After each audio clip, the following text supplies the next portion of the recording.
Now question 23 देखिए। The coordinates of the centre of a circle are. हमें एक centre of circle के coordinates दे रखे हैं। Find the values of a. तो हमें ए की वैल्यूज बतानी है। If the circle passes through the point 11, -9 and has a diameter of 10√2 units. जब उसका डायमीटर हमें दे रखा है और एक पॉइंट जिससे वो सर्कल पास करता है वो हमें दे रखा है। पहले क्वेश्चन को आप समझें कि हमारे पास एक सर्कल है, वी हैड अ सर्कल, जिसके सेंटर के कोऑर्डिनेट्स मुझे दे रखे हैं, दैट आर 2a, a-7। और इस सर्कल पर कोई एक पॉइंट है, मान लीजिए वो यहां पर है, जिससे सर्कल पास होता है, वो है 11, -9। अब अगर मान लीजिए मैं सेंटर ऑफ सर्कल को O कह रहा हूं, इस पॉइंट को OA कह रहा हूं, तो सेंटर से सर्कल पर किसी भी पॉइंट को ज्वाइन करने वाली लाइन को हम क्या कहते हैं? रेडियस कहते हैं। अब हमारे पास डायमीटर ऑफ सर्कल हमें क्वेश्चन में दे रखा है। डायमीटर हमारे पास कितना दे रखा है? Diameter is 10√2 units. अब डायमीटर का हाफ हमारे पास क्या होता है? रेडियस होता है। इसका आधा कर देंगे, 2 से डिवाइड करने पर ये आ जाएगा 5√2 यूनिट्स। अब की कंसेप्ट आप समझें कि हम क्वेश्चन में करने क्या वाले हैं। भाई हमारे पास सेंटर के और इस पॉइंट के कोऑर्डिनेट हैं, तो यूजिंग डिस्टेंस फॉर्मूला मैं OA निकाल दूंगा तो मुझे रेडियस मिल जाएगी। एक रेडियस जो मैं निकालूंगा, एक रेडियस मुझे क्वेश्चन में दे रखी है, दोनों को इक्वेट करेंगे, वहां से इक्वेशंस बनेंगी और ए की वैल्यू हम निकाल देंगे। तो using distance formula, distance formula क्या होता है? x2 - x1 का स्क्वायर। यहां पे OA हमारे पास क्या आ जाएगा? वो हो जाएगा √11 - 2a का स्क्वायर प्लस -9, और उसमें से सब्ट्रैक्ट करेंगे तो a माइनस का हो जाएगा, 7 प्लस का हो जाएगा स्क्वायर। अब ये भी OA रेडियस है और ये भी रेडियस है हमारा। फ्रॉम फर्स्ट एंड सेकंड ये आपस में बराबर हो जाएंगे, तो यहां से हमारा √11 - 2a का स्क्वायर, ध्यान से देखें, -9 + 7, तो माइनस का 2 और माइनस का a, दोनों में से हमने माइनस कॉमन ले लिया, पूरे का स्क्वायर प्रेजेंट है। यहां से माइनस का 2 आया, माइनस का a, दोनों में से माइनस कॉमन लिया तो a + 2, और यहां पे हमारा आ गया 5√2 यूनिट्स। अब रूट के रहते तो मैं इसे सॉल्व नहीं कर सकता, तो मैं क्या करता हूं, इसमें स्क्वेयरिंग कर देता हूं दोनों तरफ, स्क्वेयरिंग बोथ साइड। तो यहां पे स्क्वेयर होगा √11 - 2a का स्क्वायर, ओपन कर लो, 121 + 4a स्क्वायर माइनस 2 × 4, 44a हो गया, माइनस का स्क्वायर तो प्लस हो जाएगा, a स्क्वायर प्लस 4 प्लस में 4a, और इसका हम स्क्वेयरिंग कर रहे हैं दोनों तरफ, तो यहां पे 5√2 का स्क्वायर, स्क्वायर से रूट कैंसिल हो गया, तो यहां पर देखिए जरा क्या बचा, 4a square plus a square हमारे पास आ गया 5a स्क्वायर, माइनस का 44a प्लस का 4a हमारे पास आ गया कितना, माइनस का 40a। इसके बाद 121 और प्लस का 4, ये हो गया प्लस का 125, और ये इधर हो जाएगा आपका कितना, 5 का स्क्वायर 25, 25 इंटू 2 हमारे पास आ जाएगा आपका, that is 25 into 2 is 50 plus का, और इधर आकर के वो हो जाएगा आपका माइनस का, that will be of minus. Okay, 5 का स्क्वायर इज 25 इंटू 2 इज 50, और इधर आकर के वो माइनस का 50 हो गया। यहां पर है 5a स्क्वायर माइनस का 40a, यहां पे आ गया आपका कितना, ये प्लस का 75 हो गया, इज इक्वल टू में 0। मैं यहां से 5 कॉमन ले लेता हूं, तो यहां बचा a स्क्वायर माइनस का 8a, और यहां पे आपका बच गया कितना, दैट इज 15। 5 डिवाइड में चला जाएगा तो इधर बचेगा a स्क्वायर माइनस का 8a प्लस का 15 इज इक्वल टू 0। अब मुझे ऐसे दो नंबर्स चाहिए जिनका प्रोडक्ट 15 आए और सम करने पर माइनस का 8 मिले। तो ए स्क्वायर माइनस का 5a माइनस का 3a प्लस का 15 इज इक्वल टू 0। यहां से a कॉमन ले लेंगे तो a माइनस 5, यहां से माइनस का 3 कॉमन ले लेंगे तो a minus 5 is equal to 0। दोनों में से a माइनस 5 कॉमन ले लिया तो यहां बचा a minus 3 is equal to 0। जब इसको 0 के इक्वल रखेंगे तो यहां से a minus 5 is equal to 0 और a minus 3 is equal to 0। यहां से हमारे पास a की जो वैल्यू है वो आ गई है 5 और यहां से a की वैल्यू आ गई है 3। तो हमारे पास a की दो वैल्यू यहां पर आ रही हैं दैट आर 5 एंड 3। ये दोनों वैल्यूज क्या हैं a की हमारे पास इस क्वेश्चन के लिए हैं। तो की कंसेप्ट यही था कि हमें सेंटर ऑफ सर्कल दे रखा था एंड वो पॉइंट दे रखा था जिससे सर्कल पास हो रहा है। डिस्टेंस फॉर्मूला लगा करके रेडियस निकाली, रेडियस क्वेश्चन में भी दे रखी थी, दोनों को इक्वेट करवाया और ए में ही एक इक्वेशन यहां पर फॉर्म हो गई। आफ्टर दैट फिर हमने उस इक्वेशन को सॉल्व किया और ए की वैल्यूज यहां पर निकाल दी हैं। आफ्टर दैट क्वेश्चन 24 का ए पार्ट देखिए। If triangle ABC is similar to triangle PQR। हमारे पास दो ट्रायंगल दे रखे हैं, ABC एक ट्रायंगल है एंड PQR एक ट्रायंगल है। क्वेश्चन को समझेंगे। गिवन क्या है हमें गिवन है यहां पर कि जो ट्रायंगल ABC है वो सिमिलर है आपका किसके, ट्रायंगल PQR के। आफ्टर दैट वो कह रहा है AB इज 6 सेंटीमीटर, ये 6 दे रखा है, and BC is 4 centimetre and AC is 8 centimetre. वो कह रहा है PR is 6 centimetre, PR is 6 centimetre and we have to find क्या है हमारे पास, we have to find PQ plus QR। इसकी हमें वैल्यू निकालनी है कि PQ प्लस QR का सम करने से हमें क्या मिलेगा। तो इसको करेंगे कैसे, हम PQ की वैल्यू निकाल देंगे, QR की वैल्यू निकाल देंगे और दोनों का सम करने से मुझे इस जो टर्म है इसकी वैल्यू यहां पर मिल जाएगी। करते हैं। अब हमें दे रखा है triangle ABC is similar to triangle PQR और अगर हमारे दो ट्रायंगल्स हमें सिमिलर दे रखे थे तो हम उनकी कॉरस्पॉन्डिंग साइड्स को प्रोपोर्शन में लिख सकते हैं। तो यहां से AB upon PQ is equal to BC upon QR is equal to AC upon में PR, ये हम यहां पे लिख सकते हैं। अब जो वैल्यूज है वो पुट कर देते हैं। AB की वैल्यू हमारे पास कितनी है, 6 है। PQ की वैल्यू हमें नहीं पता। BC की वैल्यू कितनी है हमारे पास, 4 है। QR की वैल्यू हमें नहीं पता। AC की वैल्यू कितनी है हमारे पास, 8 है। PR की वैल्यू 6 है। अब एक बार तो इन दोनों को और एक बार इन दोनों को ले लेंगे। तो 6 upon PQ is equal to 8 upon में 6, क्रॉस मल्टीप्लाई। तो यहां पे आ गया 8 into PQ is equal to 36, divide में ले आएंगे। PQ is equal to 36 by 8, 4 से 2 टाइम, 4 से 9, 9 बाई 2 आ गया। एक बार हम इन दोनों को कंपेयर कर लेंगे। तो यहां पर इन दोनों को कंपेयर करेंगे। 4 upon QR is equal to 8 by 6, cross multiply.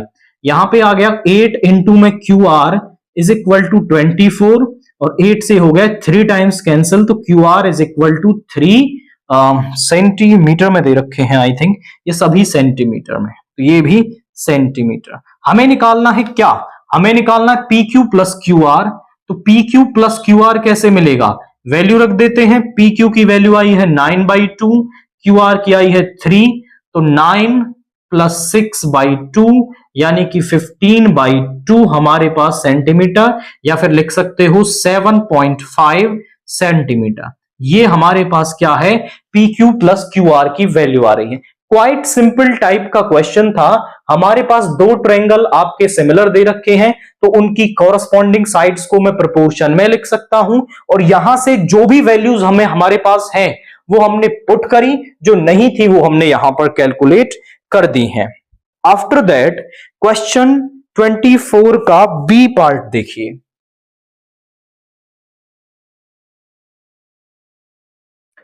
In the given figure, एक फिगर हमें दे रखी है और हमारे पास यहां पर दे रखा है गिवन क्या है हमारे पास, गिवन है Q R upon Q S is equal to Q T upon P R and angle 1 is equal to angle 2।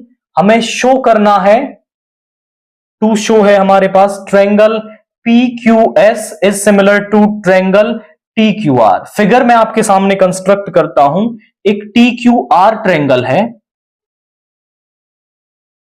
T Q R, इसके अंदर एक छोटा ट्रायंगल है, यहां पे P पॉइंट है, that is S, that is यहां पे R।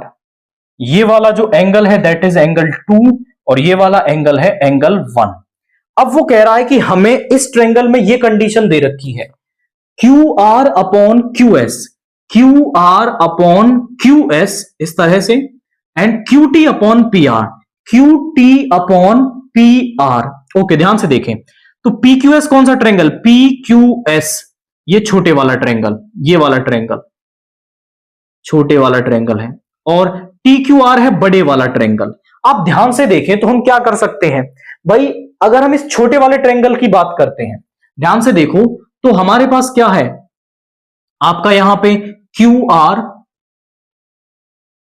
Are upon Q S is equal to में यहां पे है हमारा Q T upon Q P, Q T upon Q P होता तो फिर हमारा एंगल 1 तो दोनों में कॉमन ही आ रहा है, वो बराबर हो जाता और उसकी दो साइडें यहां पर प्रोपोर्शन में हो जाती।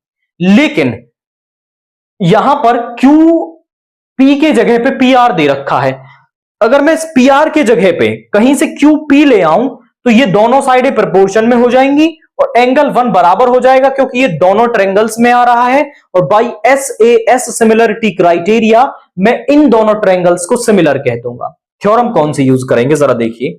Now in triangle P Q R में ले लेता हूं मैं, इन ट्रायंगल पी क्यू आर, यहां पर एंगल 1 जो है वो एंगल 2 के बराबर है, ये हमें गिवन है,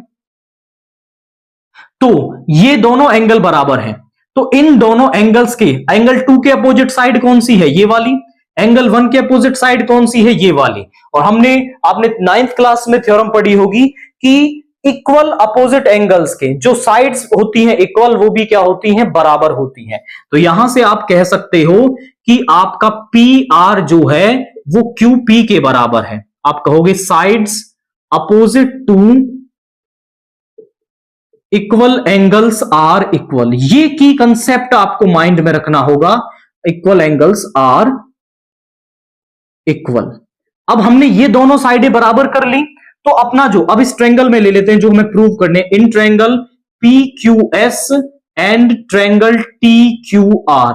ध्यान से देखें तो हमें Q R upon Q S दे रखा है, Q T upon P R के प्लेस पर मैं क्या लिख सकता हूं, क्यू पी लिख सकता हूं, क्योंकि मैंने अभी प्रूव किया।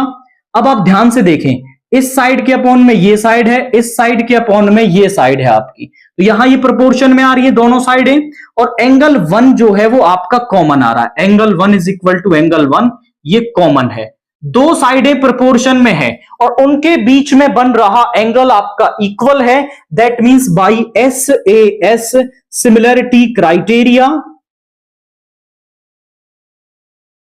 मैं कह सकता हूं यहां पर triangle PQS is similar to triangle TQR।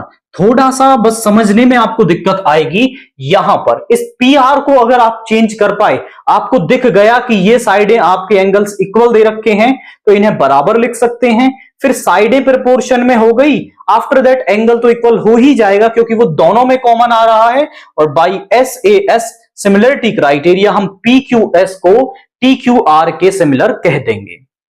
Now question 25 देखिए, a person is standing at P outside a circular ground.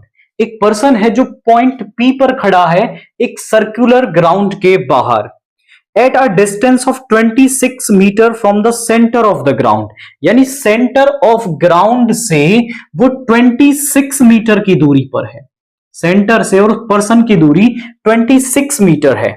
He found that his distances from the point A and B on the ground are 10 metre, यानी A और B दोनों point से उसकी जो distance है वो 10 metre है आपकी, क्योंकि ये वैसे भी इक्वल होगी। Tangents drawn from the external point are equal, वो इक्वल है आपकी। P and P B are tangents to the circle, find the radius of the circular ground. तो हमें इस सर्कुलर ग्राउंड की रेडियस निकालनी है। यहां पर हमारे पास वी हैव टू फाइंड, क्या है हमारे पास, radius.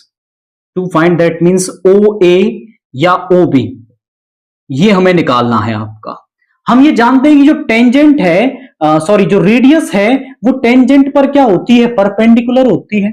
In triangle P A O लू में, in triangle P A O, angle P A O जो है वो 90 डिग्री का होगा, बिकॉज यहां पर आप कह सकते हैं radius is perpendicular to tangent. Radius जो है वो टेंजेंट के क्या होती है, परपेंडिकुलर होती है। आफ्टर दैट अगर ये 90 डिग्री का एंगल है तो ये एक राइट एंगल ट्रायंगल बन गया। राइट एंगल के सामने वाली साइड हाइपोटेनियस और ये बेस और परपेंडिकुलर, तो यहां पर हम पाइथागोरस थ्योरम लगा सकते हैं, बाई पाइथागोरस थ्योरम, या फिर शॉर्ट में लिख दें बाई पीजीटी। यहां पर ओ ए का स्क्वायर प्लस ए पी का स्क्वायर इज इक्वल टू में आपका हो जाएगा ओ पी का स्क्वायर। ध्यान से देखिए, ओ ए का स्क्वायर यानी कि मुझे निकालना है, ओ ए निकालना है मुझे, इसको इधर ले जाता हूं, ओ पी का स्क्वायर माइनस ए पी का स्क्वायर, तो ये हो जाएगा 26 का स्क्वायर माइनस 10 का स्क्वायर। आप चाहो तो इनके स्क्वायर कैलकुलेट कर लो, बट यहां पर हम एक फॉर्मूला भी यूज कर सकते हैं, ए स्क्वायर माइनस बी स्क्वायर, तो यहां पे हो जाएगा ए माइनस बी इंटू ए प्लस बी, तो यहां से आ गया आपका 16 और यहां से आ गया 36। 16 6 जा 96, यहां पे आ गया 6 कैरी 9, 16 3 जा 48, 48 और 9 आ जाएगा 57 यानी 576। तो ओ ए जो है वो आ जाएगा रूट 576 और 576 का जो रूट है वो होता है 24। ये मीटर दे रखा है तो 24 metre. That means radius of circle जो है या सर्कुलर ग्राउंड जो है वो हमारे पास 24 मीटर आ जाएगी। क्वाइट सिंपल टाइप का ये क्वेश्चन था कि यहां पर जो रेडियस है वो टेंजेंट पर परपेंडिकुलर होती है, तो हम यहां से इसमें पाइथागोरस थ्योरम यूज कर सकते हैं एंड यहां पाइथागोरस थ्योरम यूज करके हम radius of the circular ground यहां पर बता सकते हैं। आफ्टर दैट सेक्शन सी से क्वेश्चन 26 का ए पार्ट देखिए। In the given figure O is the center of the circle, BCD is tangent to it at C। BC और जो D टेंजेंट है, BCD जो लाइन है वो इस सर्कल पर टेंजेंट है एट पॉइंट C, और हमें बताना है, प्रूव करना है BAC। टू प्रूव क्या है हमारे पास, एंगल BAC, BAC यानी ये वाला angle plus angle ACD, ACD यानी ये वाला एंगल, इन दोनों का जो सम है that is equal to 90 degree, ये हमें यहां पर शो करना है। तो इसको शो करने के लिए हम क्या करते हैं, यहां पर मैं इस ट्रायंगल OAC में ले लेता हूं, इन ट्रायंगल OAC में ले लिया, तो जो OA है वो OC के बराबर होगा। आप बोले सर कैसे हो गया, OA भी रेडियस है और OC भी रेडियस है, तो दोनों रेडियस आपस में बराबर होंगी, आप कह सकते हो radius of circle. After that अब आप ध्यान से देखिए, ये दोनों साइडें आपस में बराबर हैं और दो इक्वल साइड्स के अपोजिट जो इक्वल एंगल बनते हैं, इसके अपोजिट ये वाला एंगल, इसके अपोजिट ये वाला एंगल, तो ये आपस में बराबर होते हैं, यानी एंगल OCA, एंगल OCA बराबर होगा OAC के। आप थ्योरम बताएंगे कि angles opposite to equal sides are equal.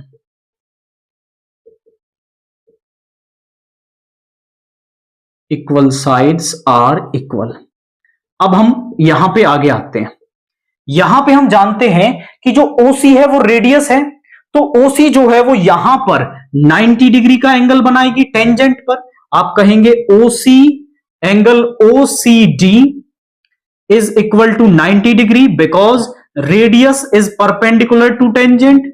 Radius जो है वो टेंजेंट पर क्या होती है, परपेंडिकुलर होती है।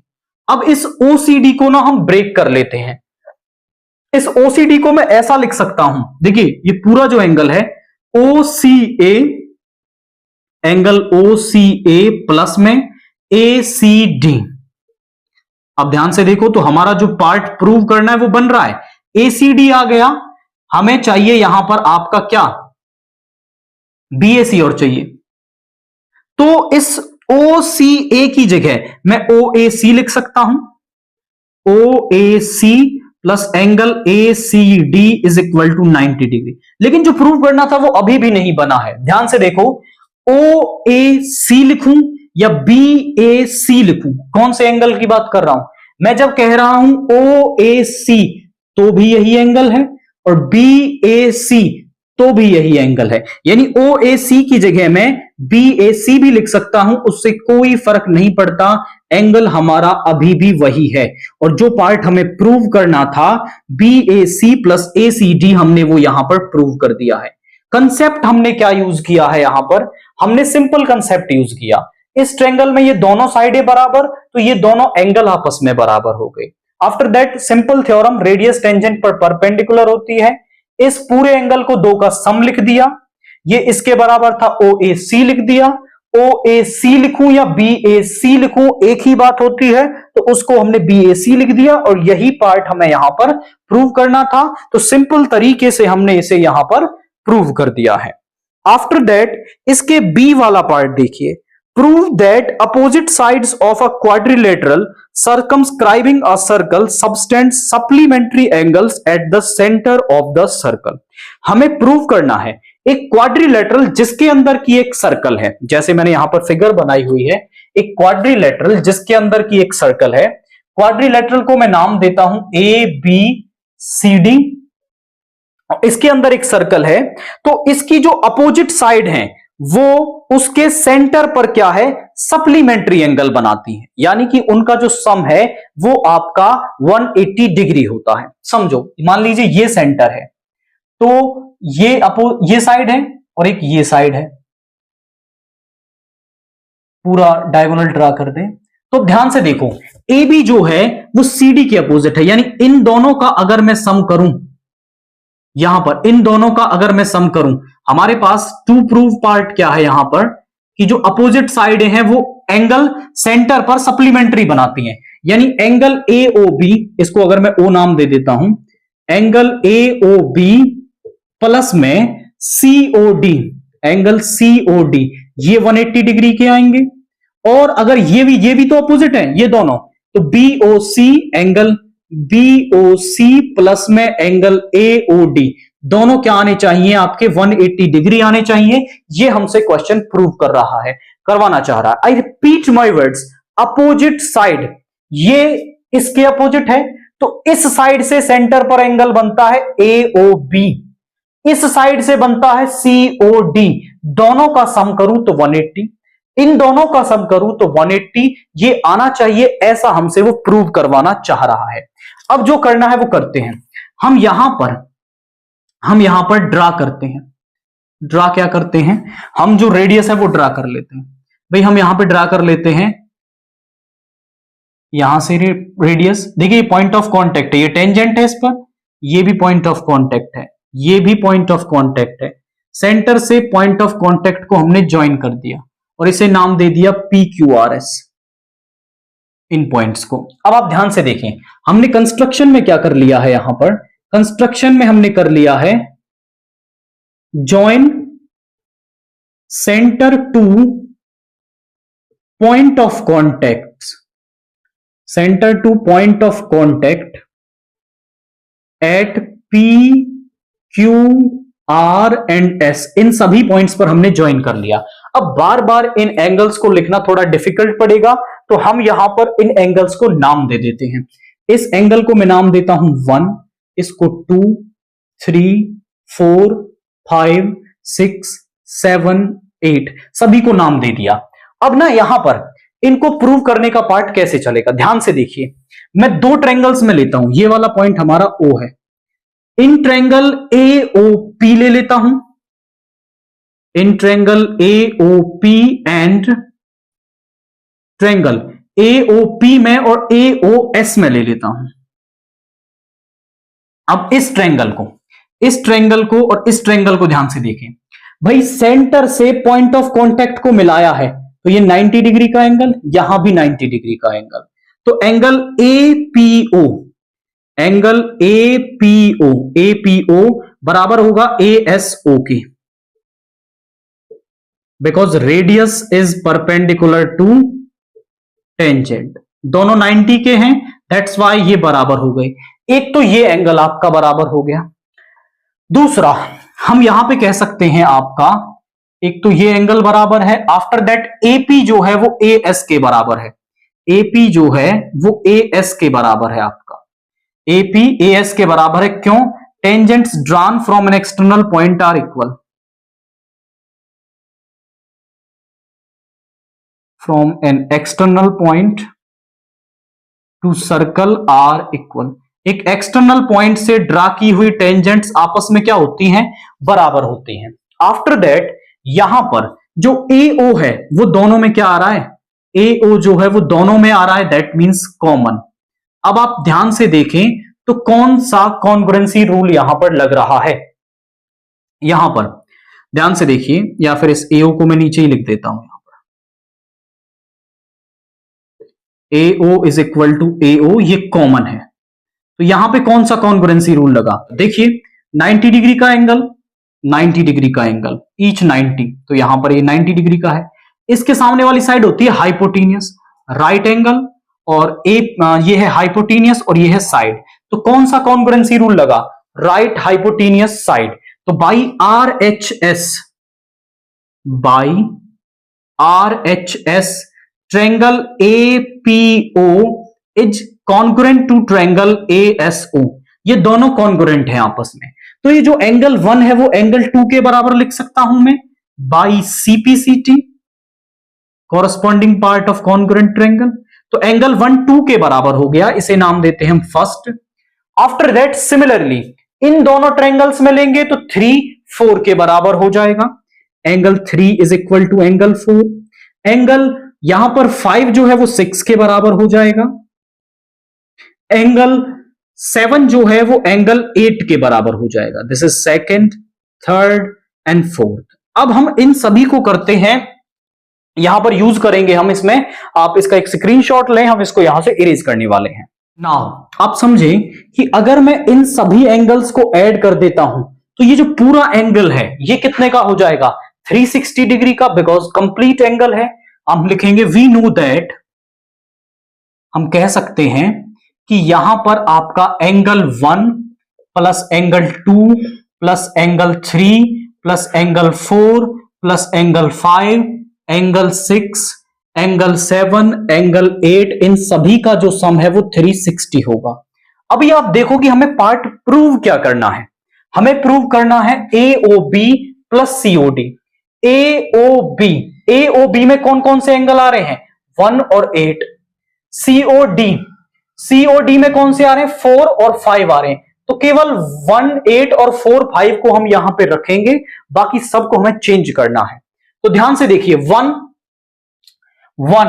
और 8 हमें रखना है, 1 और 8, एंगल 1 प्लस एंगल 8 ये तो हमें रखने ही है, और एंगल 4 प्लस एंगल 5। इनफैक्ट अभी इसे रहने दें और मैं इसको चेंज करता हूं थोड़ा सा। देखिए 1 चला गया यहां से और 8 चला गया यहां से, ये दोनों गए। अब इसके बाद आप देखें तो जो 2 है, 2 जो है वो किसके बराबर है? 1 के बराबर है, तो इस 2 के प्लेस पर मैं क्या लिख सकता हूं? 1 लिख सकता हूं। और जो आपका एंगल 7 है, एंगल 7 जो है वो किसके बराबर है? 8 के बराबर है, यानी इस 7 के प्लेस पर भी मैं क्या लिख सकता हूं? एंगल 8 लिख सकता हूं। इसके बाद ध्यान से देखिए 4 5, मुझे क्या चाहिए? 4 5। 3 किसके बराबर है आपका? 4 के बराबर है, तो 3 के प्लेस पर मैं क्या लिख सकता हूं? 4 लिख सकता हूं। 4 को तो रहने ही दो आप यहां पर। 5 मुझे चाहिए, और जो 6 है वो किसके बराबर है? 5 के बराबर है, यानी इस 6 के प्लेस पर भी मैं 5 लिख सकता हूं, दैट इज 360 डिग्री। यहां से देखो 2 angle 1 plus twice of angle 8 plus twice of angle 4 plus twice of angle 5 is equal to में मेरे पास आ रहा है 360।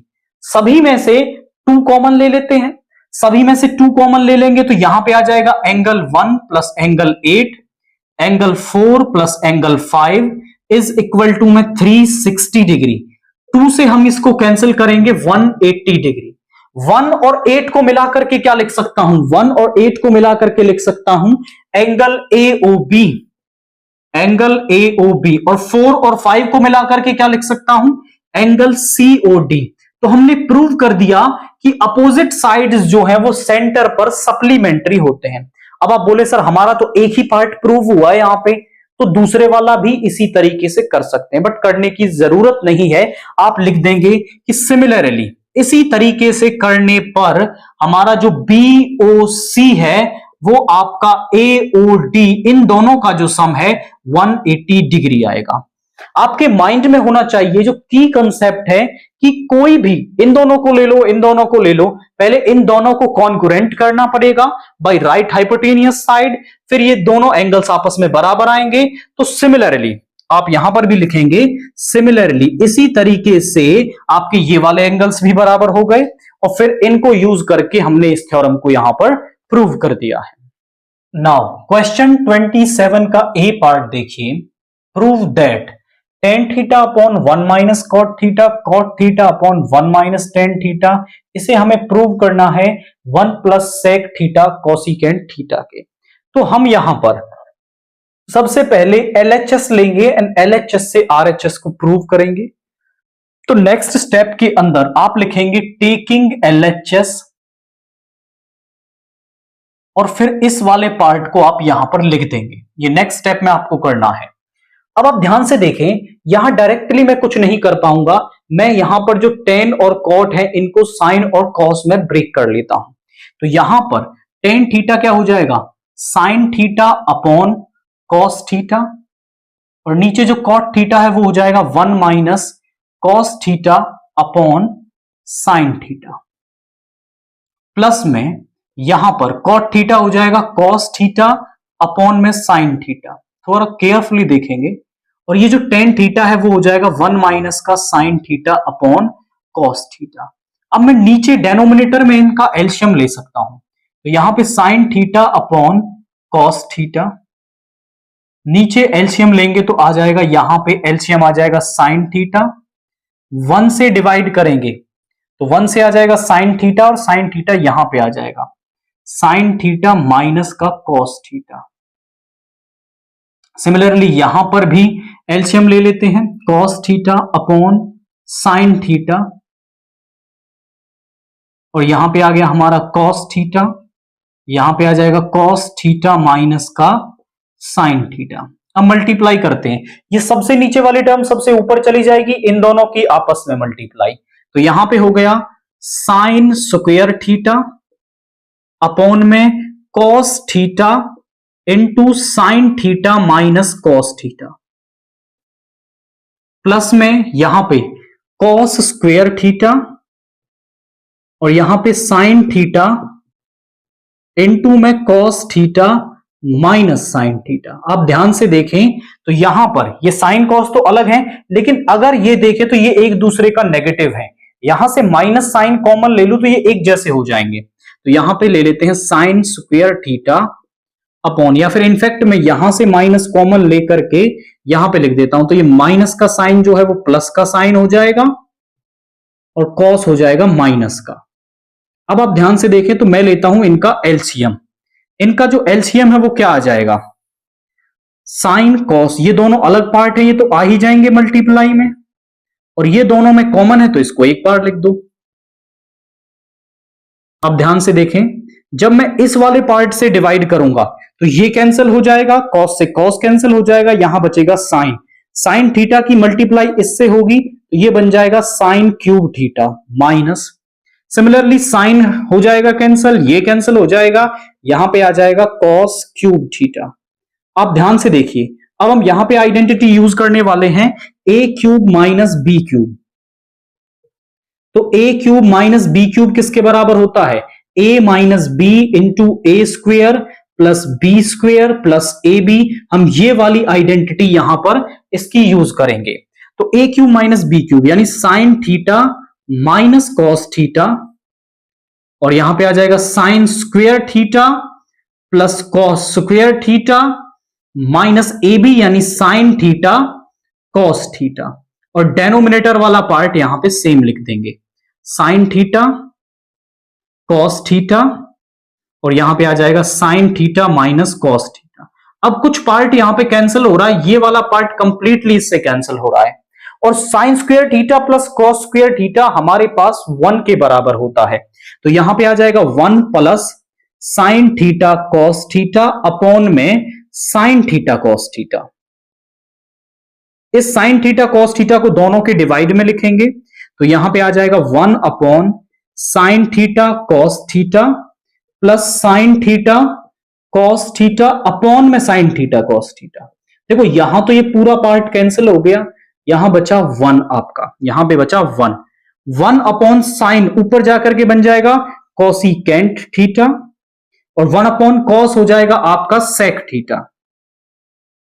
आपके पास लिखा हुआ है 1 plus sec into cos, multiply में है आगे पीछे लिख सकते हैं, 1 plus sec theta into cosecant theta, और हमारा जो आरएचएस है वो यहां पे मिल गई है, is equal to RHS, hence proof.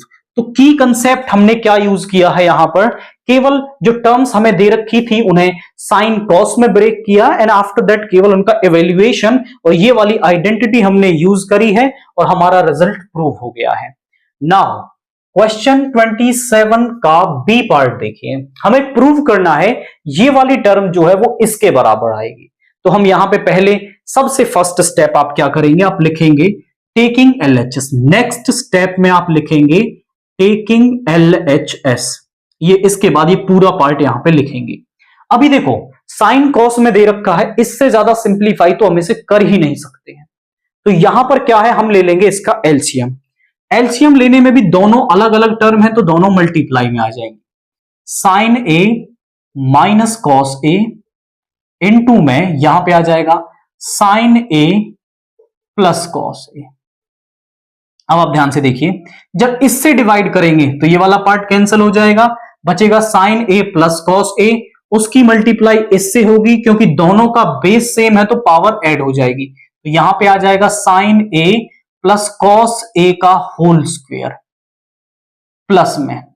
अब देखिए साइन ए प्लस कॉस ए से डिवाइड करेंगे तो ये वाला पार्ट कैंसिल हो जाएगा, sine a minus cos a की मल्टीप्लाई इससे होगी, तो यहां पे आएगा sine a minus cos a का स्क्वायर। अब जरा देखिए नीचे तो a minus b a plus b, तो नीचे बन जाएगा a square minus b square यानी sine square a minus cos square a, ये वाला। अब ऊपर a प्लस बी का whole square a minus b का होल स्क्वायर ओपन करते हैं, a प्लस बी का होल स्क्वायर क्या होता है, a स्क्वायर यानी sine square a plus b square plus 2ab यानी 2 साइन a कॉस a।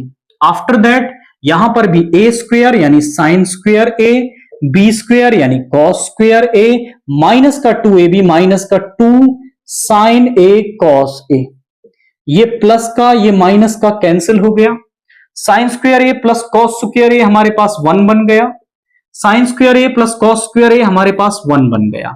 यहां देखो sign square a minus cos square ए, आप ध्यान से देखें तो डेनोमिनेटर में है 2 साइन स्क्वायर ए, यानी अपने साइन स्क्वायर ए को नहीं छेड़ना, कॉस स्क्वायर ए को मुझे साइन स्क्वायर ए में ही कन्वर्ट करना पड़ेगा। तो क्या हमारे पास कोई आइडेंटिटी होती है, डेफिनेटली हमारे पास आइडेंटिटी होती है, we had sine square a plus cos square a is equal to 1, और अगर इसको इधर ले जाएं तो साइन स्क्वायर ए को मैं लिख सकता हूं 1 माइनस कॉस स्क्वायर ए, तो इस कॉस स्क्वायर ए के प्लेस पर हम लिख सकते हैं 1 माइनस का सॉरी मुझे कॉस स्क्वायर ए को चेंज करना है, तो कॉस स्क्वायर ए के प्लेस पर लिखना पड़ेगा ना, तो कॉस स्क्वायर ए के प्लेस पर हम क्या लिख सकते हैं 1 माइनस का साइन स्क्वायर ए लिख सकते हैं, तो यहां पे आ जाएगा 1 माइनस का sign square a, minus sign जब अंदर जाएगा तो यहां पे बन जाएगा साइन स्क्वायर ए माइनस का 1 और प्लस का साइन स्क्वायर ए, तो यहां पे अपन 2 upon sine square a plus sign square ए हो जाएगा 2 sign square a minus 1। Check करें तो यही आरएचएस हमें दे रखी है, तो हमने एलएचएस से आरएचएस को यहां पर प्रूव कर दिया है। की कंसेप्ट क्या था, सिंपल हमने एलसीएम लिया और फिर वहां से a प्लस बी का होल स्क्वायर और a माइनस बी का होल स्क्वायर ओपन किया। फिर नीचे बात आई डेनोमिनेटर में, तो मुझे चाहिए था साइन स्क्वायर a, तो मैंने इस आइडेंटिटी का यूज करके कॉस स्क्वायर a को लिख दिया 1 माइनस साइन स्क्वायर a, और हमारा रिजल्ट यहां पर जो आरएचएस में था वो यहां पर बन गया है। नाउ क्वेश्चन 28 देखिए, find the ratio in which the y-axis divides the line segment joining the points 5, -6 and -1, 4. Also find the point of intersection. आप समझे कि हमें दो पॉइंट्स दे रखे हैं, पहले क्वेश्चन को समझिए। यहां पर एक पॉइंट है 5, -6 एंड दूसरा पॉइंट है यहां पर सम -1, -4। लेट से हमें इन पॉइंट्स को नाम दे देते हैं ए बी। इनको y एक्सिस कहीं पे इंटरसेक्ट करती है। अब हम वो कह रहा है कि रेशो निकाल दीजिए किस रेशो में वो डिवाइड करती है। तो हम जब भी हमें रेशो निकालना हो तो रेशो हम मान लेते हैं k/1 कि लेट जो y एक्सिस है वो उसको k/1 में डिवाइड करती है। अब यहां पर हम मान लेते हैं let the given points are, let the given points are, वो है a that is 5, -6 and b that are -1, -4 and y axis intersect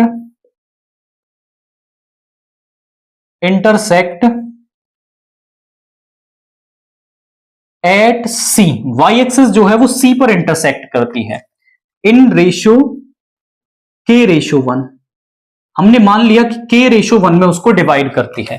तो बाई सेक्शन फॉर्मूला मैं इस C पॉइंट के कोऑर्डिनेट निकाल सकता हूं। कैसे, ध्यान से देखिए, इसकी मल्टीप्लाई यहां पे होगी, इसकी यहां पे। सो बाई सेक्शन फॉर्मूला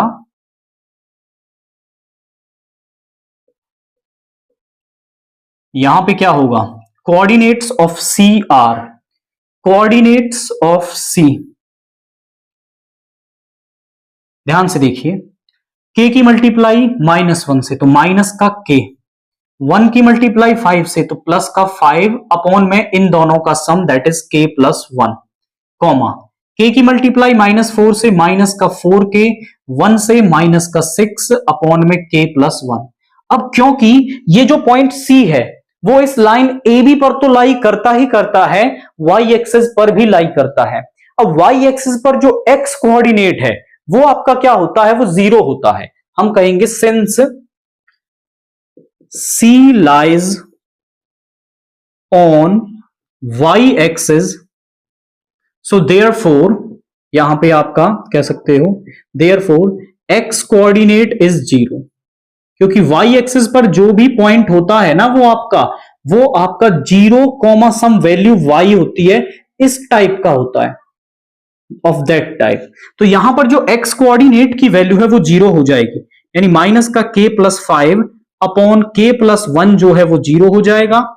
ये इधर जाके पूरा 0 बन गया और ये इधर आके माइनस का, यानी k की वैल्यू हमारे पास आ गई 5। सो जो रेशो है, रेशो हमारे पास क्या आ जाएगा, रेशो इज इक्वल टू में k/1 यानी 5/1 हमारे पास आ गया। आफ्टर दैट वो कह रहा है कि find the point of intersection, point of intersection भी निकाल दीजिए, यानी कि आप k की वैल्यू को ना यहां रख दो तो पॉइंट ऑफ इंटरसेक्शन मिल जाएगा। सो पॉइंट ऑफ इंटरसेक्शन, अब आप बेशक से यहां पहले वाले में तो ना रखें क्योंकि ये तो हो जाएगा 0, क्योंकि x वाला पार्ट तो वहां रहना ही नहीं, ये पॉइंट है, ये y एक्सिस पर भी है, रख के देख लो 0 बन जाएगा, कॉमा यहां पे रखते हैं k की वैल्यू है -5, तो माइनस का 4 इंटू में प्लस का 5 -6 अपॉन 5+1। ध्यान से देखें तो ये बन गया -20 -26/6, 0, -26/6। चाहो तो कैंसिल कर लो, 2 से 3 13, तो पॉइंट ऑफ इंटरसेक्शन आ जाएगा 0, -13/3। तो एक इजी टाइप का क्वेश्चन ये था, हमने केवल कंसेप्ट क्या यूज किया, वाई एक्सेस उसको इंटरसेक्ट कर रही थी तो रेशो के रेशो 1 माना और सी के कोऑर्डिनेट्स निकाल दिए। आफ्टर दैट सी क्योंकि वाई एक्सेस पर भी लाई कर रहा था तो उसमें जो एक्स कोऑर्डिनेट था उसकी वैल्यू 0 आ गई। After that point of intersection के की वैल्यू को यहां रख करके हमने निकाल दिया है।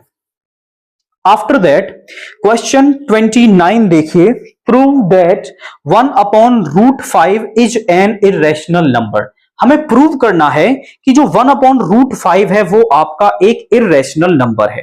तो इसमें आप समझें कि इसको हम प्रूव करेंगे मेथड ऑफ कॉन्ट्राडिक्शन से। मेथड ऑफ कॉन्ट्राडिक्शन हमसे क्या कहता है कि हम यहां पर पहले इरेशनल प्रूव करना है तो इसका अपोजिट रैशनल मान लेंगे, फिर रैशनल मान करके हम वहां से कुछ अंदर से गलत कंडीशंस निकलेंगी और फिर हम अपनी गलती मान लेंगे कि ये जो अंदर से गलत रिजल्ट आ रहा है वो हमारे गलत मानने की वजह से आ रहा है, और फिर हम अपनी गलती मान करके कह देंगे कि ये भैया रैशनल नहीं है, ये इरेशनल है। तो मानते हैं इसका opposite, let 1/√5 is a rational number, let 1/√5 is a rational number. अब अगर ये एक रैशनल नंबर है तो किसी भी रैशनल नंबर को P अपॉन Q की फॉर्म में लिखा जा सकता है। So 1/√5 is equal to P upon Q, जहां पर जो P और Q है, where P and Q are integers and coprime. Coprime का मतलब क्या है कि इनका कोई भी कॉमन फैक्टर नहीं है, इनका HCF 1 आएगा, कोई भी कॉमन फैक्टर इनका नहीं है, या फिर ऐसा लिख सकते हो and have no common factor.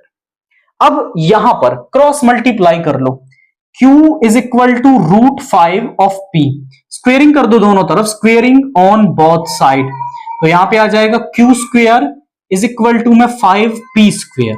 अब यहां से आप समझो भाई, किसी भी नंबर 10 को मैं ऐसा लिख पा रहा हूं 2 इंटू में 5, इसका मतलब है जो 2 है वो इसको 5 टाइम्स डिवाइड कर रहा है, या फिर ऐसा भी कह सकते हो कि 5 इसको 2 टाइम्स डिवाइड कर रहा है।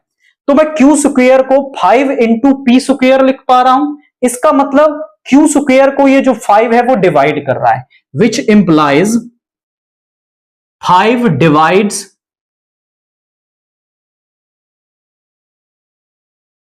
Q स्क्वेयर, 5 Q स्क्वेयर को डिवाइड करता है। हमारे पास थ्योरम है कि 5 अगर Q स्क्वेयर को डिवाइड करता है तो 5 Q को भी डिवाइड करेगा, विच इंप्लाइज 5 डिवाइड्स Q।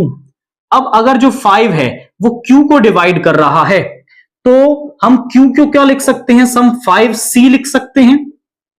भाई अगर ये जो 2 है वो 10 को डिवाइड कर रहा है तो मैं इसे सम 2C लिख सकता हूं, कि 2 इंटू में जितने भी टाइम जाएगा तो 5 Q को डिवाइड कर रहा है, मैं कह रहा हूं 5 से C टाइम डिवाइड होता है। इसको पुट कर देंगे फर्स्ट में, putting Q is equal to 5C in first में रख देते हैं। अब यहां पे ध्यान से देखिए क्या होगा, Q का स्क्वायर यानी 5C का square is equal to 5P का स्क्वायर, 5 से 5 टाइम, तो यहां पे आया P square is equal to में 5C स्क्वायर, P स्क्वायर आ गया 5C स्क्वायर के। इसका मतलब क्या है कि जो 5 है वो P स्क्वायर को डिवाइड कर रहा है, which implies 5 divides P square. अब अगर 5 जो है वो P स्क्वायर को डिवाइड करता है तो 5 जो है वो P को भी डिवाइड करेगा। अब आप ध्यान से देखें, 5 जो है वो Q को भी डिवाइड कर रहा है, 5 जो है वो P को भी डिवाइड कर रहा है, इसका मतलब 5 is a common factor of P and Q। 5 is a common factor of P and Q। और हमने क्या माना था कि P और Q का कोई भी कॉमन फैक्टर नहीं है, तो इसका मतलब ये बात तो इसका अपोज कर रही है ना। हमने माना था कि P और Q में कोई भी कॉमन फैक्टर है ही नहीं, और यहां से 5 आ गया इनके बीच में, तो हम कहेंगे which contradicts the fact, which contradicts the fact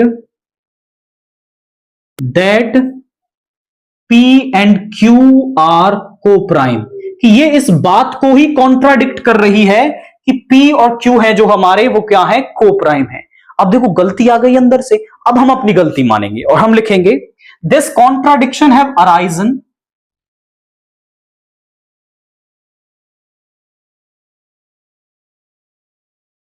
due to our wrong assumption, due to our wrong assumption, कि हमने मान लिया भैया कि ये जो हमारा अंदर से गलत रिजल्ट निकला है ना, ये हमारे गलत मानने की वजह से निकला है। सो अवर अजम्पशन इज रॉन्ग,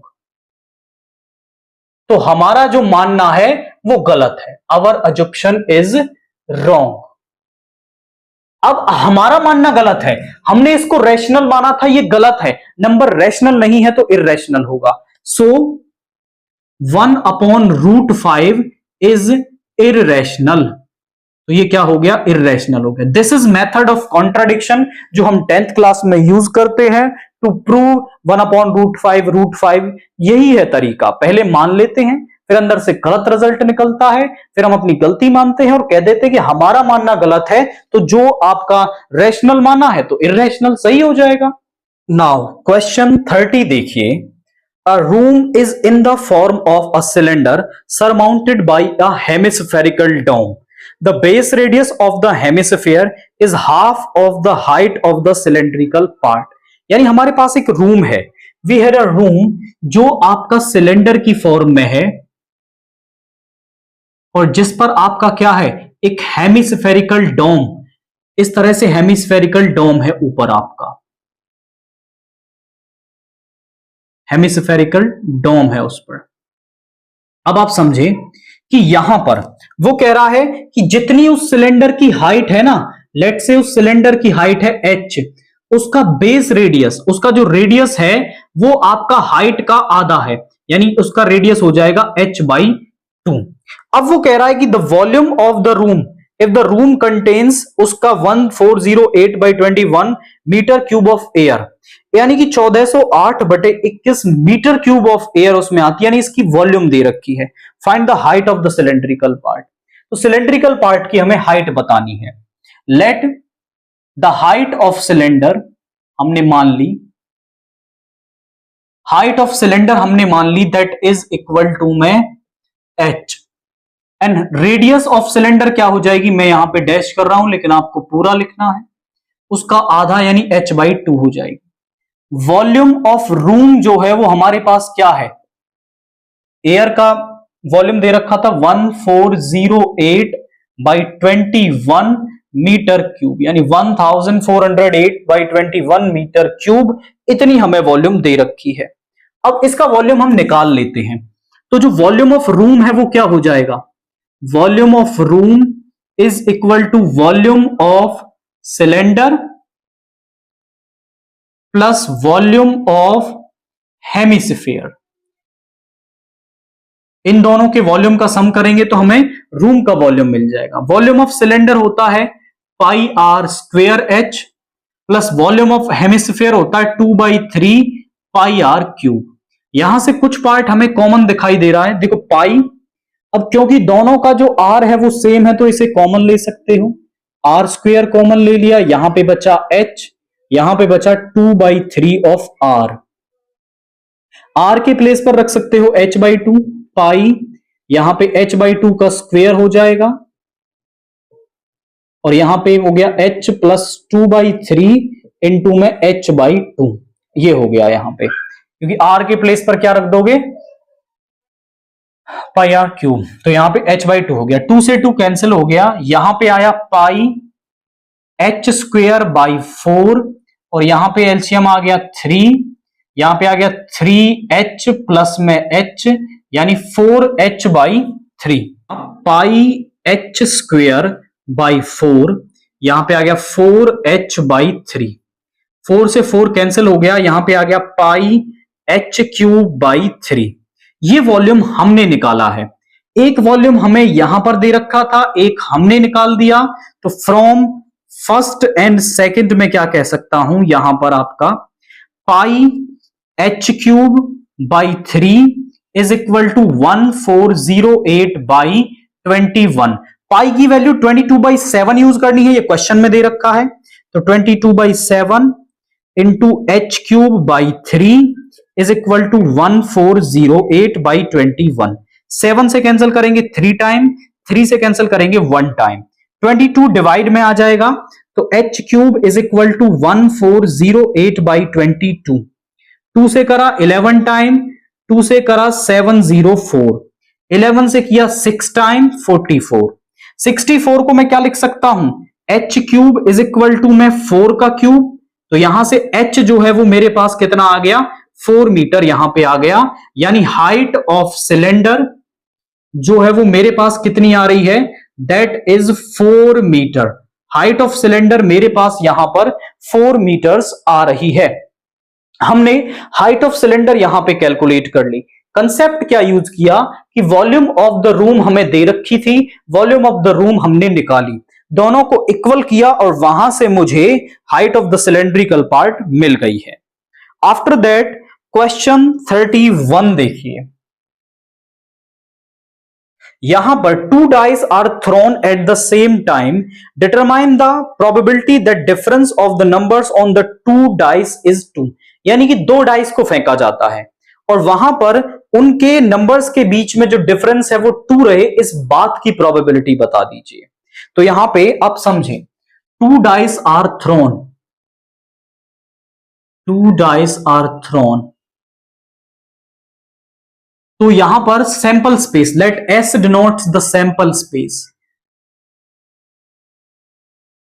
या फिर आप कह सकते हो सैंपल स्पेस ना कह करके टोटल केसेस। तो टोटल केसेस कितने बनेंगे यहां पे, टोटल केसेस बना देते हैं हम आपके लिए। यहां पर देखिए 2 डाइस को फेंका जा रहा है तो 36 आउटकम्स बनती हैं आपकी, 6 की पावर 1। एक डाइस को फेंका जा रहा है तो 6 आउटकम, 2 को फेंका जा रहा है 6 की पावर 2, 3 को फेंका जा रहा है 6 की पावर 3।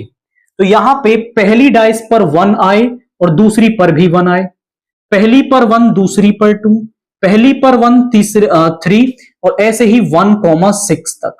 सिमिलरली 2,1 से 2,6 तक, 3,1 से 3,6 तक, 4,1 से 4,6 तक, 5,1 से 5,6 तक, 6,1 से 6,6 तक। तो ध्यान से देखिए 6 6 6 6 6 6, ये हो गई 36। टोटल नंबर ऑफ आउटकम्स हो गई 36 आपके पास, 36 नंबर ऑफ आउटकम्स हो गई। अब यहां पर जो प्रोबेबिलिटी निकालनी है उस इवेंट को मान लेते हैं, let E denotes the event of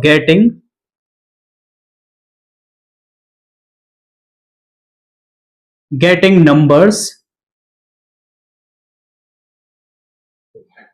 whose difference is 2, जिनका की जो डिफरेंस है वो क्या है 2 हो, हुज डिफरेंस इज 2, जिनका की जो डिफरेंस है वो 2 हो। ऐसे हमने 2 नंबर्स यहां पर लेने हैं, मतलब जो पेयर है वो इस तरह से लेना है। तो ई के अंदर जो ई इवेंट है इसके अंदर कौन कौन से ऑर्डर्ड पेयर्स आएंगे जिनका डिफरेंस 2 होगा।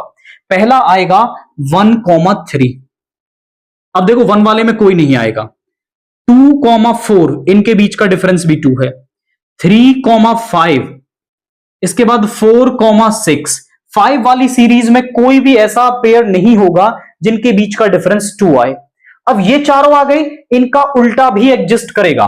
भाई 1,3 में आपका डिफरेंस 2 आ रहा है तो 3,1 में भी तो डिफरेंस 2 ही आएगा, 4,2 में भी तो इतना ही आएगा, 5,3 में भी तो इतना ही आएगा, और 6,4 में भी तो इतना ही आएगा। यानी favourable number of outcomes, favourable number of outcomes हमारे पास कितनी हो जाएंगी, that are 8।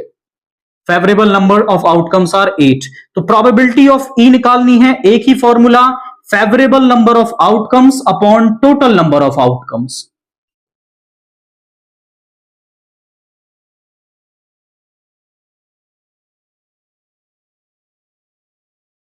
Favourable number of outcomes upon total number of outcomes.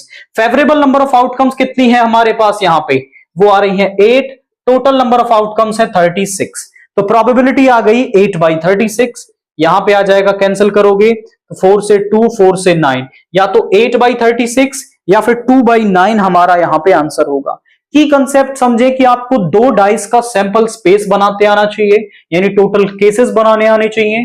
फिर आपसे जो इवेंट है वो किसी भी तरीके से दे दे, उनका डिफरेंस 2 दे दे तो हमने वो निकाल दिए, डिफरेंस 3 दे दे तो हम वो निकाल लेंगे, 4 दे दे, 5 दे दे, सम दे दे, डिफरेंस दे दे, कोई फर्क नहीं पड़ता, आपको केवल ये बनाना आना चाहिए। फिर इसमें से आप पेयर्स निकाल देंगे एंड आप प्रोबेबिलिटी फाइंड आउट कर सकते हैं।